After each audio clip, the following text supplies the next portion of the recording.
రీసెంట్‌గా జరిగిన ఒక 'spider man brand new day' fans షోలో super star Tom Holland, young star Peter Parker అనే ఒక టైటిల్ కార్డ్ వైరల్ అయింది. అది ఏ రేంజ్‌లో వైరల్ అయిందంటే ఫాండమ్ వైర్ అనే ఇంటర్నేషనల్ హాలీవుడ్ ఎంటర్‌టైన్‌మెంట్ పేజ్ వాళ్ళు వాళ్ళ ఇన్‌స్టాగ్రామ్‌లో పోస్ట్ చేశారు. హిందుస్థాన్ టైమ్స్ అండ్ ఇంకా కొన్ని ఆన్‌లైన్ న్యూస్ ఆర్టికల్స్‌లో కూడా దీని గురించి వచ్చింది. అయితే అన్ని చోట్ల ఇండియన్ థియేటర్స్‌లో ఇలా జరిగింది, సౌత్ ఇండియన్ ఫ్యాన్స్ ఇలా చేశారని చెప్తున్నారు కానీ ఎగ్జాక్ట్‌గా ఎక్కడ జరిగింది, ఎవరు చేశారు అనేది చెప్పలేదు.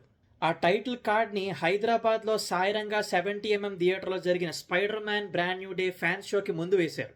థియేటర్‌లో అదిరిపోయే రెస్పాన్స్ వచ్చింది. నేను లైవ్‌లో చూసా. అండ్ ఈ టైటిల్ కార్డ్‌ని క్రియేట్ చేసింది idiot.aep అనే ఒక తెలుగు ఇన్‌స్టాగ్రామ్ ఎడిటర్. అతని పేరు చరణ్. హైదరాబాద్‌లో ఉంటాడు.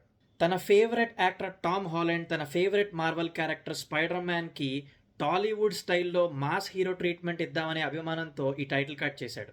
సో కంగ్రాచులేషన్స్ చరణ్, నువ్వు హైదరాబాద్లో చేసిన సౌండ్ హాలీవుడ్ దాకా వినబడింది. ఈ title card video Tom Holland Marvel Studios దాకా చేరుకొని వాళ్ళంటే మనకి ఏ రేంజ్లో అభిమానం తెలియాలని కోరుకుంటున్నాను. అండ్ ఇలానే ఇంకా ఇండియాలో చాలా మంది hard core Marvel fans and editors ఉన్నారు. వాళ్ళకు కూడా ఇదే రేంజ్లో గుర్తింపు రావాలి. అండ్ ఫైనల్గా మీ అందరి కోసం exclusive theatre response clip of Tom Holland's title card.